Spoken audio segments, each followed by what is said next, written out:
Welcome to the show. I'm Terry Sullivan. I'm so excited about our guest today, Judge James Kerbow. Judge, it's good to have you today. Terry, thank you for having me, sir. Well, I appreciate you coming. You know, I was thinking not long ago, I don't see a lot of interviews with judges, so there has to be a reason for that. You know, I think you're right about that. I've done a handful of interviews, some great interviews, as a matter of fact, newspapers, small local stuff, and really, I think a big part of that is because, you know, judges, it's tough. There's a balance there where we can't really give any types of opinions. Now, of course, judges come out with rulings and verdicts. You know, certainly, we're no stranger to that. But having opinions on things that you're not seeing all the evidence on, you're not seeing how it's displayed in a fair, open court, that kind of stops many of the judges from coming up with their own opinions. Well, and I would think that because of your position as a judge, I would think that when you get off the bench and you go home, you just want to be away from it all. You know, that can be the case, certainly, you know, sometimes, but really there are times that I love sharing cases with my wife, with my mother, who, of course, with 20 years of her service, she really understands some of the things that I go through. And then, you know, we talk to other JPs that, you know, are our peers from maybe around Denton County, maybe from other counties that I've had a chance to meet. So it's sometimes fun to share some of those things too. Now, Judge, you were sworn in 2019. January 1st. Justice of the Peace, Denton County. Yes, sir. Explain exactly what your day, unfold your day. Well, day to day, you won't be, you may or may not be surprised to hear this. You may be able to find me at the Perk at like 7 or 7:30 in the morning after I take my kids to school. And you bought me coffee. Maybe so, allegedly. But no, we're, usually I get to, my clerks are there at the court about 8 o'clock, and I show up around 8 o'clock, sometimes a little before, sometimes a little after. Usually getting prepared because we have a docket every day at 9. So I've got to be there prepared, reading, getting to know what's going on beforehand. And then usually there's motions that are made to the court. So about the first 30 or so minutes before 9 o'clock, before we get started, I'm going over motions that have been made. I'm going over some other items. We may have a bunch of cases that were dismissed, so I need to sign off on those or call them out in open court and then sign off on them. Mm-hmm. But we get started with court right away, every day at 9 a.m., Monday through Thursday. What are the majority of cases that you have to judge over? In the JP court, it's mostly civil. The biggest cases, or the highest volume of cases, is going to be debt claims. And typically that's a credit card case. If you've taken out a credit card, applied for a credit card, spent some money on it, haven't paid it back for whatever reason, hard times, troubles, financial struggles, that type of thing. You'll see several thousand, 4 to 5, maybe even 6,000 cases like that a year filed. Wow. In the JP court, just in Precinct 3. The other highest volume before COVID especially was the eviction docket.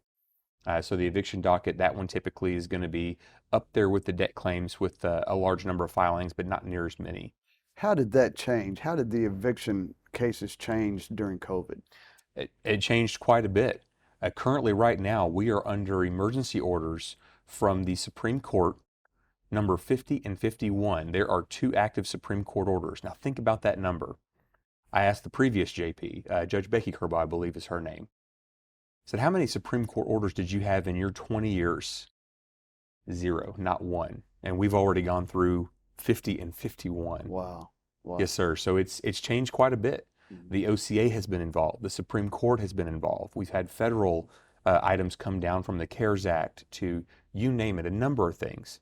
Denton County received a number of funds from the CARES Act on a federal standpoint back in 2020.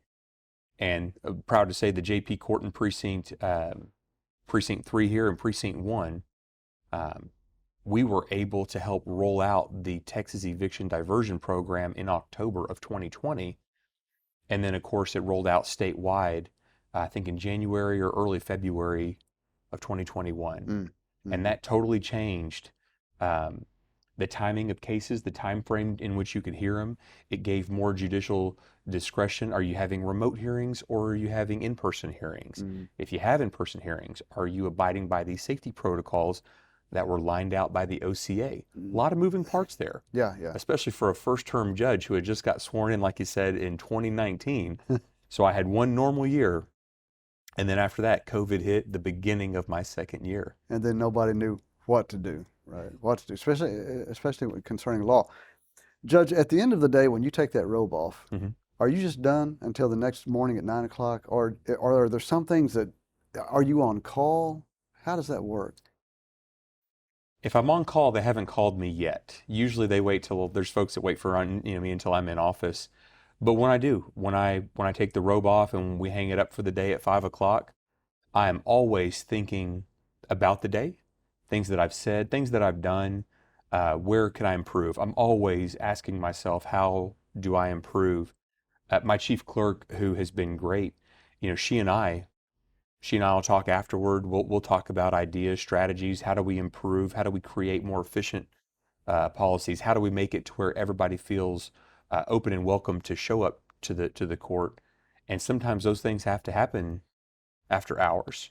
Judge, that is, to me, thankfully I don't spend a lot of time in courts, but to me, that is so uncommon for a judge to talk about that stuff. A lot of judges, they love their job, but they're not so concerned about how people come to court or how they get there, or they're just going to rule and it's going to be over. But to hear you talk about the things that make life a little easier when people come to court, it's kind of refreshing. When they come to court, the justice court, I'll kind of back it up even more from there. The justice court is the people's court, right? This is the court where you don't have to be an attorney. You can come in here and represent yourself, whether you're a plaintiff or a defendant. It doesn't matter. Most of the items here, they're civil. It's just about money. Now, sometimes there's some other items, of course, and then we have Class C misdemeanors like speeding tickets and that type of thing. And of course those things happen. But when it comes down to it, people that show up, they walk out of there knowing that they were heard. Their case was heard. They got a chance to speak up and say what they had to say. Whether it was a lawful argument or if it wasn't, they still had their voice. They still got to say what they needed to say. And that's really important, whether it's really formal or informal. Because we get some fine attorneys that come through the JP court, and there are a ton of great attorneys out there. Sure. And then we get folks that say, Judge, I'm just here to try to tell you in as simple as I can what happened. Okay. You are as much of a people person as I've ever met, as I have ever met. I mean, you just, you have a passion for people. Yes, sir. Which is why you're a great judge. If you were to net it all out, rubber meets the road, what is the biggest challenge that you could talk about? The biggest challenge is when you do see folks that are struggling, having a hard time, and you can't save everybody. That compassion piece really comes out, and you've got to follow the law, and at the same time show that compassion. Try to communicate that, because I hear some pretty tough stories. Sure. There are a lot of really strong folks out there. There are a lot of folks who are going through mental health struggles. There are folks that are going through financial struggles, sometimes both of those combined. And it can be really emotionally telling for some of those cases, especially in my juvenile courts. How do you separate the emotion? I mean, how do you, being a people person, being compassionate and having a passion for people, how do you separate your emotions from those type cases? And that's a great question. Separating emotions, you have to compartmentalize what you're doing. You were elected to serve in this position. This position serves in this type of role and capacity. And these are the laws that you need to follow and that are governed. Breaking it down to, and I use this term all the time, just keeping it simple. Keep it simple. What is the reason we're here for? Is this a debt claim? Is this a small claim? Is this an eviction? Is this a ticket, a traffic ticket? Mm-hmm. All that emotional part, it's still in the back of your mind, but your main focus is the task at hand. Mm-hmm. Once that task has been handled Mm-hmm. properly, lawfully, Mm-hmm. then sometimes you can address the emotional things. If I hear folks going through a hard time, and believe me, over the last 3.5 years now, yeah, there's been times I'll look somebody just straight in the eye and just tell them, I wish you nothing but the best. I hope you just Mm-hmm. fall into a ton of success. And I Well, mean it. well, I mean, you've gone through COVID, you've gone through post-COVID, which turned the whole world upside down. Who would have ever known that a virus was going to stop the planet? But it happened just about. So obviously, when those kind of things happen that you cannot predict, it throws any type of person into a tailspin. Um, how often do you have a case where tempers flare? And what do you do about that? Depends on whose tempers. If I find myself getting too tied up emotionally, if someone there are folks that have been in contempt of court. I've never held anybody in contempt. I've never put anybody in jail, never arrested anybody. So we've been able to hold that pretty much in check. But also, it's also how you run your courtroom. Mm-hmm. To have the good control in the courtroom, the constable's office, our constable, Dan Rochelle, Precinct 3, has a fine group of very seasoned veterans with his deputies, and there's 2 of them in there with me at all times. So if things do get a bit heated, because when you're talking about money, let's face it, Sure. that's very, very personal for a lot of folks when you're hitting them in the pocketbook. Mm-hmm. The deputies are there to aid the court to make sure that everybody is behaving above bar. I tell folks all the time, hey, this isn't a court of who's a good or bad person. Mm-hmm. Most of the time, it's like I told you, it's a financial issue. Yeah. And we're just here to look at that financial issue. Yeah. So a couple of times we've had to recess. I've had to let folks step out, take a break. Mm-hmm. And a lot of times, if you just give it time, it'll work out. It'll solve itself. Judge, how do you choose friends? I mean, it's not like you could just have normal friends out there, because they might end up in your court. And, and then you got to go, oh, wait, that's my friend. Well, and it's happened. It's happened. I'm born and raised here in the community here in Lewisville, and that's where part of Precinct 3 covers is the city of Lewisville. I'm born and raised here, been here since June of '84. Mm-hmm. When you grow up in this town, yeah, it's real likely that you're going to run across names that you recognize, that you know, some of your friends. And if that happens, we have an open exchange of bench policy here in Denton County. And what that means is if I have to go swap out with Judge Harris Huey in Precinct 4, Judge Chris Lopez in Precinct 6 in Carrollton, Judge Joe Holland or Mike Oglesby or James D. Piazza, if we have to exchange benches, easy fix. You take yours, you take mine, I'll take yours. I got it. And that's what we do. That's a good solution. Yes, sir. Well, not only, I mean, obviously you were born and raised here in Lewisville. Yes, sir. But you got a rich family tradition in Lewisville. Your dad was the chief of police for how many years? The last 11 years of his career, so 2007, excuse me, through 2018 when he retired. Now, don't forget, that was just when he was chief, but he started with the PD in 1978. So that's 40 years. 40 years. You never hear anything, even to this day, but accolades for when he was the chief of police. I'll tell you a funny story, though. He and your mom, Becky, when Walt Garrison and I had the steakhouse down in Flower Mound, they would come in every once in a while. And one time they came in and I said, Chief, I've always been I've always had a curiosity about law enforcement and wanting to get in that. And he looked at me and he said, nah, just keep doing what you're doing. Well, thanks for crushing my dreams of life, But I just love them to death. Yeah. And one of these days I'm going to have him on the show. I think he's out in out of town this week on Chamber of Commerce or something. I don't know. Yeah, we're both a part of the Rotary Club International, and they have a huge district governors meeting down in Houston. That's where they are right now. So, and your mother, she, of course, 20 years, she was a judge as well. Yep. She was the JP right before me, so it was quite literally passing of the torch. She swore me in on January 1st, 2019. So it was from one Kerbow to the next. Had to be the one of the greatest days in her life, I would assume. You know, you'll have to ask her that question. I can't speak for her, but it was definitely a special moment for me, and I'm really excited because City Council Brandon Jones. Mm-hmm.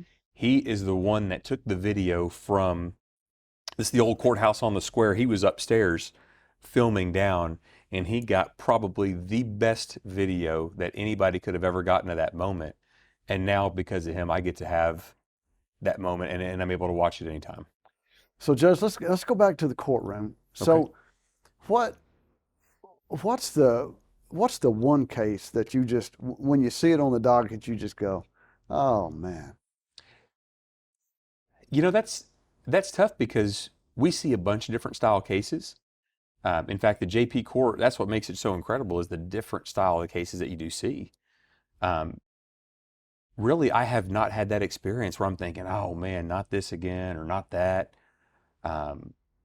Everything from hot checks to animal cruelty. Of course, no one wants to see an animal cruelty case, but when it's time for justice to be served, again, it's imperative that we keep it professional. We look at the facts. Sometimes the facts are hard to look at, but to know that the law is there to be applied without prejudice across the board. Mm-hmm, mm-hmm. So, no. Honestly, I stay pretty geeked up, pretty excited about it. Let's get after it. So, attorneys, they always have a bag of tricks. And so when it comes to court, what is one of the tricks that you go, no, I've seen this 100 times. We ain't going there. Sometimes that happens during discovery. A discovery request is just essentially folks are asking to see what all do you plan on using at court. And it works both ways. The plaintiff can ask for it, the defendant can ask for it, and I'll give it to you both. But that's where we see some of the tricks, or we see a lot of objections sometimes in JP court, because not all attorneys are very, they're not always versed in JP court, right? It's a different set of laws and circumstances, the 500 rules of civil procedure. We're not a court of record. We don't have a record. We don't have a stenographer in the courtroom keeping track of what everybody's saying. But some of the objections that pertain to different laws that are not applicable to JP court, that's usually where we see some of those, and that's where I get to decide whether or not it's fair that it gets used. Right. Yes, sir. Is there anything in life that you'd rather be doing than what you do? No. Now, you've got a re-election coming up in, I believe, November of 2022. Yes, sir. And you're probably going to be that guy again. Are you excited about that? Yep. So the good news is that I was unopposed this year, both in the primary and now in the general. So I'm really excited. It's been nice to be a little. Running a campaign is stressful. Sure. It really is. You can ask anybody who's ever ran one, Mm-hmm. Win or lose. It's stressful. In my first year, I had several primary opponents, had a runoff in the primary, had a general opponent. So all year long in 2018, I was running. Took a lot of time away from my family. Took a lot of time away from my profession at that time. So not being opposed. Being unopposed this year, I was able to focus more on the court. Yeah. I was able to focus on the Texas Justice Court Training Center. Yeah. I'm the chair of the committee, and I have to go to every JP school across Texas to help administer the required education hours that all judges are required to take across the state to keep their commission. So this has given me more time, less stress, and more focus doing my job, which is what the folks elected me to do. Is this what you're going to, is this your career forever? I mean, do you ever want to become a different type of judge, or is this where you just feel at home? Right now, I'm just focusing on this next 4 years. I don't know what the future looks like, but I got to tell you, if this was my future for the next 15 years, 20 years, 30 years, boy, I sure would be blessed. Judge, who was more excited when Riggs caught his first fish? You or Riggs? Riggs is one of his sons. Yeah. So this weekend on Saturday morning, took Riggs fishing. And it all happened so fast, and I tried so hard to get my phone out to get that photo of his first fish over here on Lewisville Lake. And I got to tell you, we were both pretty excited, but I was probably a little more excited. But he did outcatch. He caught the first 2 fish of the trip, including the biggest one, a catfish, a channel catfish. It was half his size. It sure was. Yeah, it was half his size. So I'm thinking we got to bring it up here and have you. We got it filleted and cleaned up. If you'll, we'll smoke it. If you'll throw it on a fryer or smoker. We'll smoke that fish. Judge, you've got a great family. I mean, you come from a rich heritage. Chief Kerbow and your mother Becky eat here quite a bit. I'm gonna have to calm him down a little bit because he eats quite a bit. And I think they're on some kind of diet right now. But you come from a rich family heritage, and you have a great family. Thank you. Yourself. Your wife is a wonderful wife. Somebody tell them we're not serving barbecue today.